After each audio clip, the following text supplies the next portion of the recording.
Бишкекте мейманканалардын биринде жаш кыз асынган абалда табылды. Бул кызды асып коюшканбы же болбосо өзүнүн жанына кас кылганбы? Чоң алайда талаалардын биринен жаш наристенин жансыз денеси табылды. Адамдар эмнелер болуп баратат? Ушулар жана башка жаңылыктар түрмөгү видеонун астындагы үйдө караган бармакчаны басып, биздин каналга мына минтип катталып коюңуз. Ошондо гана сиздер жаңы жаңылыктардан кабардар болуп турасыздар. Бишкектеги мейманканалардын биринде 23 жаштагы кыз асынган абалда табылды. 15-январда Бишкектеги мейманканалардын биринде 2001-жылы туулган жаш кыз асынган абалда табылды. Бул тууралуу Супер KG порталына Ленин райондук милициясынан арастады. Маалымдалгандай саат 12:00 милицияга мейманканалардын биринен кабар келип түшкөн. Анда бөлмөлөрдүн бирине жайгашкан кардарлардын бири эшигин ачпай жатканы айтылган. Жерине барган укук коргоо кызматкерлери бөлмөдөн 2001-жылы туулган кызды асынган абалда табышкан.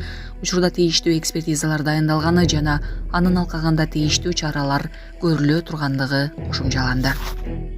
Москва шаарында жашап жана эмгектенесизби? Медициналык кызматтар керек, бирок алар сизге кымбат жана сапатсыз сезилет. Умбем клиникалар тармагы сиздерге өз кызматтарын сунуштайт.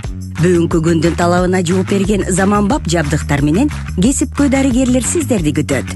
Бизде сиз стоматолог, тиш дарылоонун бардык түрлөрү, уролог, невролог, лор, терапевт, хирург, окулист, педиатр, УЗИ жана башка дарыгерлердин кеңешин алып дарылануу мүмкүнчүлүгү бар.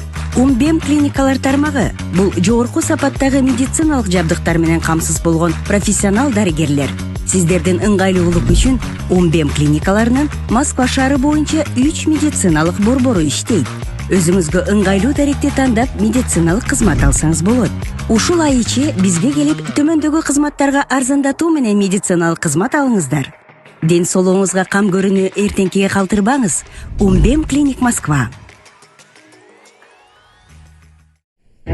Чоң Алайда талаадан ымыркайдын жансыз денеси табылды. Ош облусунун Чоң Алай районунда талаадан ымыркайдын жансыз денеси табылган. Окуя 2024-жылдын ноябрь айында болгонун Ош облустук ички иштер башкармалыгы тастыктады.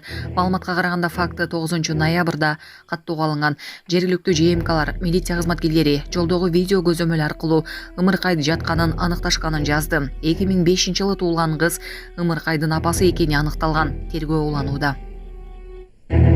Израиль менен Хамас ок чыгарбоо келишимине кол коюшту. Бул тууралуу Катардын премьер-министри Мухаммед Аль-Тани маалымат жыйынында билдирди. Бул өлкө сүйлөшүүлөрдө ортомчу болгон деп жазат Медуза. Согуштук аракеттер 19-январда токтойт. Биринчи этапта ок чыгарбоо 42 күнгө созулат. Израилдин түрмөлөрүндө кармалып турган палестиналык туткундар этап-этабы менен бошотулат.